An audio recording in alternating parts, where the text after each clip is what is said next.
don't think consumers differentiate between 85, 95 and 90. People only differentiate between 0 and 100. At the top, there's only room for one, right? I believe in India, 80% of celebrity usage in advertising that I see is not thought. Creating is easy. What to create is $1 million question. Hi, you're listening to Marketing with Vani, in which I speak to marketing gurus. Together we decode how marketing works in the real world to grow your business. Every year, millions of new brands emerge. Every brand has the ability to reach cult-like status. All it takes is a clear strategy. In the digital age, where our attention spans are less than that of a goldfish, a cohesive brand strategy must be crafted to capture consumer attention. In this episode, Vani tells Amit Ray about what makes a business a brand and the mistakes new age brands are making.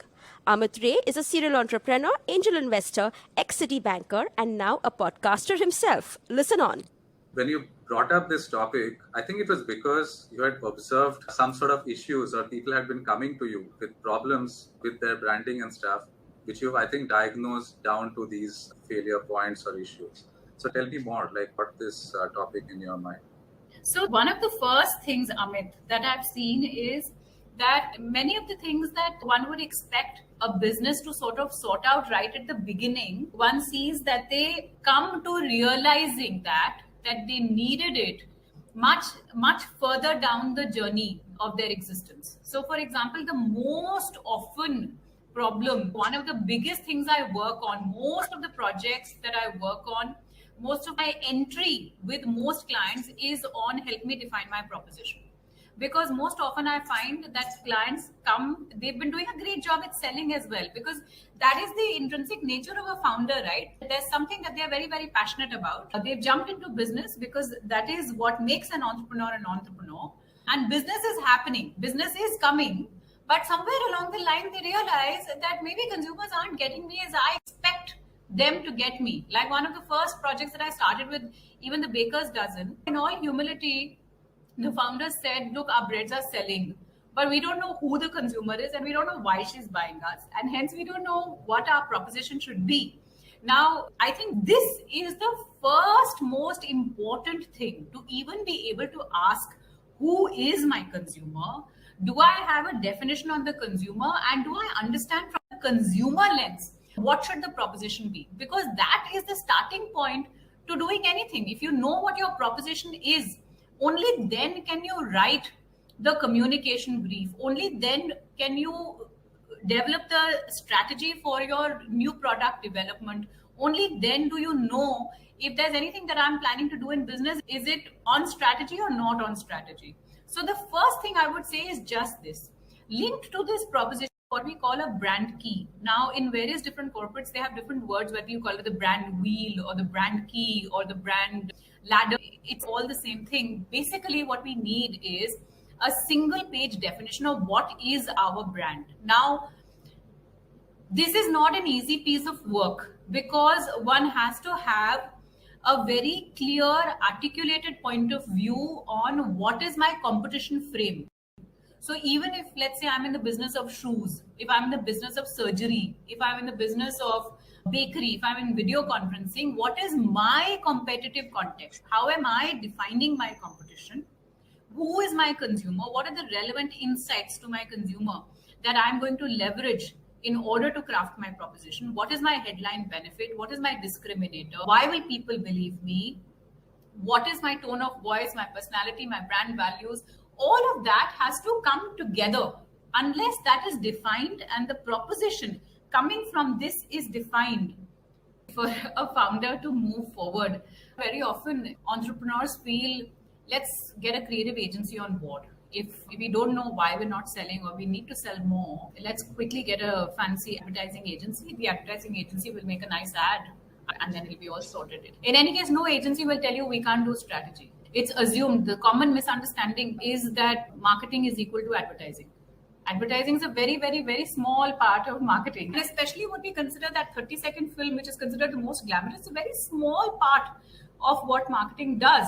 Marketing is actually defining strategy. I mean, one would think that if one were to replace an ad agency with marketing, one would wonder why do CMOs at a Unilever and a Pepsi and wherever else, why do they get paid salaries in crores? They must be doing something sitting on their chair if they are getting paid as much. The recognition of that and to understand that we must have a clear strategy before we jump into creative is very, very critical.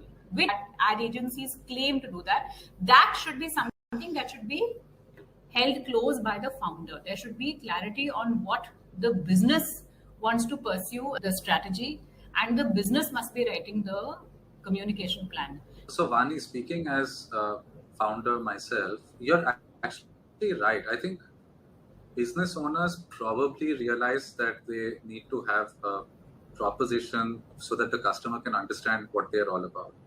The challenge is that we know what we are selling. We know it in great level of detail because we've built it piece by piece. But it's very difficult to figure out how that message is going to land. So I think people do craft some sort of a message or have some thought process around it, but it doesn't land. And I think that's kind of what you're saying, which is to the consumer, this is making no sense, but to the founder, it's making perfect sense. How does one actually do that? Exactly, 100%. And what you're saying is so spot on. I mean, for my own business, sometimes I wish there was a Vani at the other end. Because even for my own business, I feel that people should be able to get what I'm doing. But sometimes I wonder, am I doing a good enough job of even defining my own proposition? Because when you're very, very close to it, when you're living, breathing, doing it day in and day out, it's very difficult to pull away and look at it with fresh eyes and to be able to do this exercise, which is why for a lot of technical businesses, I would have never thought at one time that I could work with a company in financial wealth management or something highly technical or RPA, robotic processing, automation, or a lot of these are complex. But I would have never thought, why would somebody come to me for finance? I look at myself as a complete dumb idiot on finance or on tech, and I would always say that very openly. But I find that actually sometimes knowing little and being able to ask really stupid questions and being able to look at it from a distance is a great gift, which it helps to be able to ask the simple questions and to be able to bring it down to what would make sense to the common man. I think, Vani, you're probably answering my problem already by saying this, which is, as a founder, I'm very close to the product and to the problem I'm trying to solve, and therefore I'm not able to articulate it in a way that lands well for the majority of the target audience. And maybe the way to do this is to have somebody who is interested in the problem, but not an expert in the problem, I suppose. And therefore will ask the simple questions, which will kind of guide us down to what is that root thing or what is the phrasing of things that is landing very well. I'll actually give you a sort of weird example of this. So I write on LinkedIn now almost every day. And in my posts, I try to get people to sign up for our newsletter.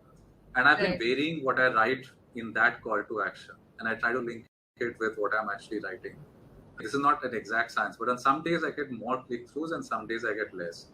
So I've realized that the ones that get the more click-throughs are sounding like something. And then if I maybe repeat that, I might see click-throughs, more of those click-throughs happening. So very sort of small example here. But the whole point is about how do I craft the message? It's the same message every time. It's just written with some kind of word that is resonating. And I think that's the thing that you have to discover. 100%. So you know what you're doing, Amit, actually intuitively, you're doing what in marketing world we call consumer research. And you're doing this by iterative experimentation. It's exactly what concept research is. In the traditional world, what do I do with a lot of my clients also? We test proposition cards. For most of the clients that I work with, I do consumer research where we generate different options of proposition statements, which are backed by relevant consumer insights.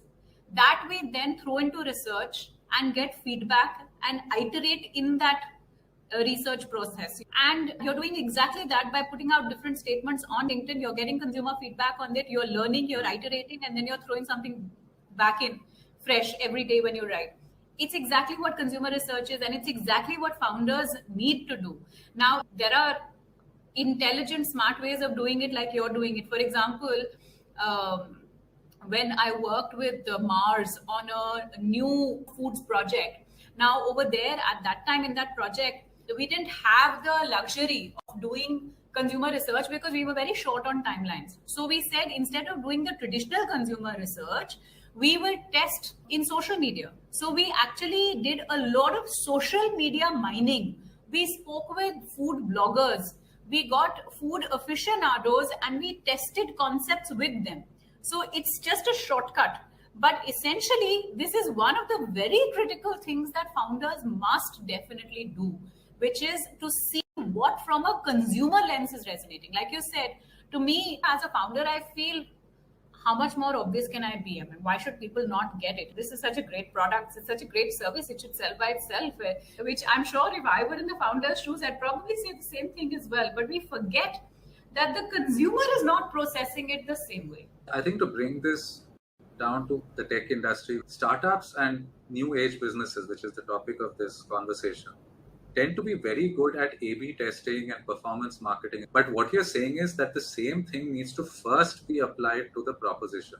So you have to go to all this research that you're talking about. You have to go to people and try various kinds of messaging about your core business and not get so bogged down by, hey, let me tweak the copy on this Facebook ad. That's the first step. And that's what brings us to the sharply defined proposition, which maybe underlies all of this. The first thing you said is not having a sharply defined proposition, and people tend to rush to an ad agency. Obviously, everybody wants to stand out from the clutter. So they're trying to do it creatively, to be a little different so that people will pay attention to them, and then hopefully their message will come through. Is that what's happening, and what's wrong with that? I've seen these comments on Twitter as well. Now, through the entire cricket season, all of the ads that I saw, gosh, there was a very, very, very small fraction of ads. I remember LibSpace, and I don't know what else I remember. They're very small, Century Ply. But a lot of these ads, I find, I don't know whether it's my intellect, one just doesn't get what are they selling. You know, those classic examples is Cred. I still haven't figured what Cred does, and I just couldn't care anymore. Cred was a classic example of just getting noticeability at any cost. Then there was this brand called Slice. There are some animals in a car, and they are speeding one ahead of the other. And I don't know why these animals are in this car race, and how is it linked to this card, and what does a card do? So there is this, what happens is that when there isn't a clearly defined strategy, when you don't understand that yes, it is important to stand out, but please don't stand out at the cost of comprehension of your product or service. As founders, as advertising folk, we think if we were to create intrigue, people will Google us. Please, people have their own lives to deal with and shitloads of stuff to deal with. It's unlikely that anybody would do that. So I think this is one fundamental issue, that it can't be noticeability for the sake of noticeability. It can't be clutter for the sake of breaking clutter. But I'll tell you one brand that actually did this very well. It's an example that I've used in a lot of my presentations, and that is one of these Chinese phones where there's this Ranveer Singh, and he's doing this dance on I'm Too Sexy. And it's all captured on the mobile. And the idea is to show the quality of pictures and filming and the camera that the phone is capable of. Now, you're showing a product, and in doing that, you're using Ranveer Singh at what he does best, which is this crazy song and dance, and he's doing this I'm Too Sexy number. Now, that is breaking clutter while bringing the product feature alive. That makes sense. And I'm a great fan of Apple ads, though I'm not a great fan of Apple itself. But Apple does a fantastic job of breaking through the clutter while keeping the communication really simple and product focused. In the height of COVID, Apple did this long film on how you can actually make a full film on an Apple phone. It's a brilliant insight, which is that I can't make advertising anymore in studios the way we traditionally were, but you can shoot a film on an iPhone and you can edit it on an iPhone. They made such a brilliant film at that time, which was the whole film just brought alive everything that the Apple phone is capable of. I think one must not forget that it can't be noticeability at the cost of comprehension of the message. It can't be noticeability at the cost of not embedding in the consumer's mind what you are selling. in that respect, I feel a lot of the old world advertising actually was very, very effective. One of the first things that must register is just your brand name. So if you think of the old advertising, for example, Limca, Limca, Limca, Limca, that's all that the ad did. There was nothing else. And it was all very category relevant. Even if it is a girl jumping into the water, it's all about refreshment, and Limca being the gold standard in refreshment. I was just thinking the equivalent of that would have been maybe Amul. The Yeah. ads themselves, the hoardings, talk about nothing to do with butter, and it's nothing to do with any category, nothing at all. How is that different though? So Amul can afford to do that. I don't need to know. Now everybody knows, starting from the migrant labor to my driver to the billionaire who knows who sells butter. We don't having a conversation with Thinkster. Emotional advertising, stuff that is unlinked to the product proposition in early stages, since we are talking about what new age brands typically get wrong, is not the right thing to do. If people don't know you're in the business of wealth management, then you can't, for example, be doing copy on human nature, which is then you take the creative leap into nature and then you start showing flowers and butterflies. And for God's sake, seeing flowers and butterflies, I don't understand. Why should I be buying financial products from you, or that you even sell financial products? If I don't know who you are, then first please tell me, why should I do business with you? Who are you? Why should I be giving you my money? Why will you take care of my money well? First, communicate the basics. Yeah. We talked about Amul or Cred and the way they present themselves visually. So it sounds to me like that's a distraction from the core, how you're supposed to position yourself.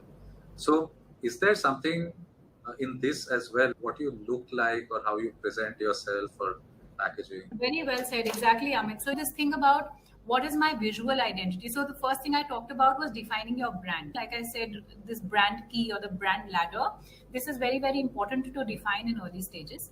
And the next step of that is to define your visual identity. Now, this is something I myself have struggled with. Even I have changed my logo 2 times over, though I'm only 4 years old now. But it's not an easy job. Branding is not equal to just pasting your logo. No. Branding is about giving consumers very tangible handles via visual identity, it could be a sonic identity, and in many cases, brands even use fragrances or tactile feel in order to help consumers remember that this is what the brand is. There is a reason why Paytm has that painful woman, Paytm karo, however painful it might be, but that sticks. They use that relentlessly. Or the simple, Coke is a great example, right? There's this beautiful case study of, like, even the shape of the couch that jury is sitting on is in the shape of the Coke wave. And there is no other branding. There is no logo stuck there. It's just a red couch. It done in a wave. And you look at that wave and subliminally you're thinking Coke. That is branding. Real test of branding is if there were no logo. If there were no logo on your uniform, on your advertising, on your POSM, on your packaging, will consumers still say, oh, that's blah, blah? Then you've done a great job of branding. Because what is branding? Branding is finally you're providing an aid for the consumer to be able to remember you. How is that brand going to come to your mind? Only when you're able to build memory muscle for the consumer. The consumer is not waking up and sleeping every day thinking about your brand or your business. No. You have to find ways of helping the consumer remember you. And in order to do that, you have to make it easy for her. So should you have Zomato, for example, Zomato has a very clearly defined visual identity. The style of their humor is very, very distinct. If you see, the brand in its initial stages was all built a lot on Instagram, a lot on the quality of humor, the kind of hoardings that they did, even the little messages that they had on the delivery boxes that the men carried. There is a very concerted event to build a certain tonality, and that tonality is consistent. Now, simple stuff like that, it sounds simple, but it's actually very difficult to get. So when we do a brand book, we actually give examples. It's not just about saying, I'm a humorous brand. That's bullshit. Or I'm a serious brand. What does that mean? There are so many different kinds of humor. There are so many different ways of communicating the same thing.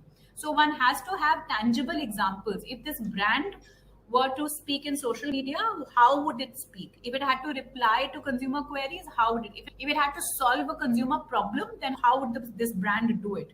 If this brand had to be presented as a package to the consumer, what would it look like? If this brand had a delivery boy, what would the delivery boy look like? If this brand had a truck, what would the truck look like? Unless there are tangible examples of the visual identity as well as the tone of voice and personality, you don't build towards a consistent brand. Building towards a consistent brand is what builds trust. Those are subliminal messages. That's what builds trust. And trust over a period of time builds market share. And I remember back at Uber, so I was in customer support, not exactly the place you're thinking about branding or anything, but we used to have a sort of a style guide as to how you should phrase things when you reply to customers. And we would never write "Dear Sir," because it was a very young, casual sort of brand. So it would always be first name or hi first name or something like that. Yeah. And all the phrasing would be informal or rather semi-formal, like respectful but casual. And we would try to stick to that. And you would actually be trained customer support agents who were using language that was not quite in the spirit of what we would say. And that is a level of detail which I'm sure people are not normally going into. And what you're trying to say is that's what creates the brand consistency. And I agree with you. When I started Crazy Talk, I have a small brand book and all of that. And I can totally see the difference it makes, because now anytime we have a visual decision to make, we have a point of reference. Or at least we know that we need to figure this out versus just doing any random thing and moving on. Because we don't realize this. Actually, all of the messaging, all of the processing in our minds about brands all happens at the subliminal level. There's this beautiful book, I refer to this so many times, which is Jonah Lehrer, The Decisive Moment. And the fact is that every decision we make, everything that we process in our minds, we like to think of ourselves as very rational people. But that is absolute bullshit. Actually, we are all 100% emotional. And actually, every decision is an emotional decision. For yesterday, I had a conversation with someone who sells shoes from Jalandhar. And he makes shoes for all of the big brands in the world, all of the global brands. He says, I want to launch my own brand and I can make a shoe that's exactly equal to the shoe to any of the global branded shoes. But I don't have a brand, so I command zero pricing power. The shoe that sells of a big brand at 10 grand, I can't sell it for even 1 grand because I don't have a brand. That is the difference that branding makes. And you were talking about consistency in the look, etc. There are so many brands. If you look at their Instagram feed itself, as you scroll through the feed, you can see how the look of the feed itself changes. Please don't scroll through the Crazy Talk feed. It looked like we changed agencies every day. So or even let's not do that. These things are very, very important to code what's called the visual identity. And a lot of times I remember I was having this conversation with you, even on Kurkure, for example, we didn't have a brand book for the longest time because it's a brand that was born indigenously. And it's a brand that has sort of just passed on by word of mouth from one brand manager to another brand manager. Everybody believes we intuitively know it. Teams at the agency have changed. The brand has been able to become iconic with a certain brand of humor, with certain colors, with certain visual identity, but it's all been intuitive. And I remember having this discussion with one of my CEOs for some piece of creative that we were looking at, and he said, no, the brand's color is blue. I said, no, the brand's color is orange. And I'm thinking, why should we even need to have this discussion? And why am I having this discussion with the CEO of the company? Because this is very, very basic. It has to be hard-coded. I mean, in levers, for a lot of the global brands that I worked on, everything was hard-coded. A brand like Dove, for example, it's a global brand. X percentage of it has to be the drop. The naked product will be shown like this. With the packaging, it's shown like this. So much of it will be white. You look at Pantene, for example. In ad after ad, if you were to hide the logo in a Pantene commercial, their branded cut-through will still be very, very high. Even the model, what the model's makeup is like, what her skin color is like, the kind of jewelry, accessories she wears, if you see, everything is consistent. The tonality Quality of the ad, the hair shot, the Pantene hair shot is also defined. It's those subliminal cues that build brands in the long term. It's not about doing these flashes of creativity, having something different and then something different and then sticking the logo at the end and say, oh, we made a lovely ad. That is not going to get you sales. That might at best win you an award or two once in a while and get you some LinkedIn kudos, but that does not get business over time. So we talked about brand book and the visual identity and so on. We've also said that, hey, you shouldn't be spending so much time in trying to be overly creative without talking about the core message. Why not just do something like Sachin Tendulkar or Amitabh Bachchan to just come and say, here's the product, or Shah Rukh Khan come and say, look, this is the product, this is what it does, enjoy. Why not just do that? A, because Amitabh Bachchan and the company are very, very expensive. B, because you don't need them at this stage. A lot of brands, as soon as they land funding, they're like, oh, now which big name are we signing up? And we're going to show the world, look, I've got funding and I've got this big hero and I've got this big fancy agency, big name. Yeah, you can do all of that. I'm not saying that it's wrong to sign up a celebrity. By all means, if there is a fit with the celebrity, but there are smarter ways of getting awareness. There are smarter ways of being able to communicate what your brand delivers. It doesn't necessarily have to be a celebrity. First, get your brand proposition. If your basics are in place, if that brand celebrity, your celebrity that you're signing up is going to work towards delivering business for the brand, and you are not going to spend money to make an already famous celebrity even more famous, then you're fine. What happens in a lot of cases is because the proposition is not defined and you're not clear about how the celebrity is going to deliver the brand message, how the celebrity is going to help you get more sale. If it is not well thought, as Subhash Kamath keeps saying again and again, that most celebrity advertising in this country is not well thought through, then you end up spending all of that money that you've landed up from the investor, you end up spending it to make the celebrity look pretty, to make the celebrity even more famous. People don't bring a celebrity at a very early stage merely to break clut. They don't know what is it that consumers should remember me for. Do you think this tone of messaging, using the right words, emotions, etc., can come from consumer research, or should it come from the agency's experience that, because they're building the brand book? No, it should come from what we want to be. It can't come from consumers. You can't ask consumer what should our tone be. Consumers can't be asked to imagine. Consumers can only be asked to react to what you want to be. No innovative product would have ever come if consumers were asked to imagine what, because consumers simply don't know. And why should consumers be asked to imagine? We should know what we want to be. Do I want to be a heroic brand? Do I want to be a down-to-earth, humble brand? Do I want to be a brand that takes you to a fantastical, surreal? Do I want to make you laugh in small ways? Do I want to make you laugh at yourself? Do I just want to pull someone's leg? Whatever be the tonality, whatever be our personality, is something that we should define. And we must be so clear about it. Great founders, most often, actually, they bring a part of their own personality even into the brand or the business. Like corporates where brand managers keep changing and even CEOs move from job to job. In the case of founder-led companies, founders are not expected to change every second day. So it's a lot easier to maintain that defined tone of voice, personality, etc. Assuming you've defined it, assuming you have a sharp view on it, assuming what you want to do. Marketing is well and good in the sense you're getting your message across, you're getting better known, etc.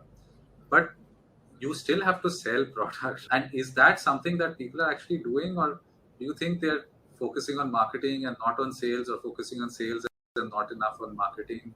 See, one of the simplest things which I think goes highly under leverage is just packaging. I was talking to the founder of Global Bees the other day, and he was telling me that even when we buy brands, one of the first things that we look for, one of the first things that we correct is just packaging. Because packaging is your own real estate, and that is your best form of advertising. For God's sake, when you're doing packaging, make sure that your packaging is so hardworking that it is your best ad. When it sits on the shelf, assuming it's a product, then the packaging communicates what it must. make use of that. And packaging is also very, very important, considering we're all scrolling on the phone. So when you have to be available on e-marketplace, your packaging has to jump out in that scroll. Am I able to clearly see the brand name? Is there something about the packaging that's going to pop? Because after all, you're hustling for space, you're hustling for the consumer's attention, fighting for the consumer's attention, even in that scroll. So packaging, I would say, is one of the simplest things that goes. It's too often founders don't give enough attention to packaging. Also, having a very pretty little logo with pretty little things, or not showing, if it's a food product, for example, not adequately building true value on the face of the product is a big no-no. It's a huge opportunity wasted. The second simplest thing is, when you're a young company, don't shy away from creating shitloads of content, because content is cheap. And think of the amount of content that you could create with the monies that you would otherwise spend to make a 30-second ad, or even to air a 30-second ad, I'm saying. So if you have to build what we call thought leadership, then whatever be the subject, whether it's baking or shoes or video conferencing or financial management or whatever it is the simplest way of being able to tell your audiences that, look, I know my shit. And this is relevant for all business. So find the right platforms. You don't have to spread yourselves thin. Identify who your audience is and make sure that you're creating ample content to be able to stand out even with content that's simple and cheap. And the other one is just making sure that on all the e-marketplaces, you are discoverable. Because in e-commerce, there are two things you need to do. The first is discoverability, and the second is reducing friction. How do you get discoverability? By making sure that you're present on all platforms where the consumer is present. So please make sure that you're discoverable, whether it's on Amazon or anything else. Are you featuring on the top? Are you there in the sponsored ads? In your scroll, if the consumer were to land on your product and click on it, are the different little posts, the pictures and the videos, etc., are they all hardworking? Make sure that you are discoverable. And second, reduce friction, which is the journey till payment, and ideally even till referral is all really smooth. Those are the simple things that one should focus on as a new age founder. So before we close, maybe the other things that you would recommend that a person start out right doing these 2 or 3 things? So first is get your proposition right. Make sure you have a clearly defined brand or construct a brand identity. Linked to that is define your visual identity. And visual, I'm saying because it's the most apparent. Actually, if you can, then go a step further and even develop a sonic identity. And the other one would be, don't try and advertise everything. Identify what is your hero product. You cannot advertise everything. There is this simple concept in marketing, which is you have to have an equity building range and a volume building range. You advertise what you think you can build equity with. Like we were discussing earlier, Amit, Apple doesn't advertise all of their products. Apple doesn't advertise the phone that they launched 5 years back. Mercedes doesn't advertise its lowest end Mercedes or something that's mid-segment. Identify what is your hero product, because you need the consumer to associate your brand with certain hero attributes in her mind. What are those hero words? What are those associations that you would like the consumer to remember you by? And hence make sure that your advertising is building those associations. Then there is, of course, the larger marketing plan, which addresses how you will sell the rest and participate in different categories, but identify what is your hero product. So I think those would be the 2-3 things, which is make sure you have a sharply defined proposition, make sure you have a brand book, which is the brand key and your visual identity, and make sure you identified what is your hero product, what is your equity building portfolio versus the volume driver.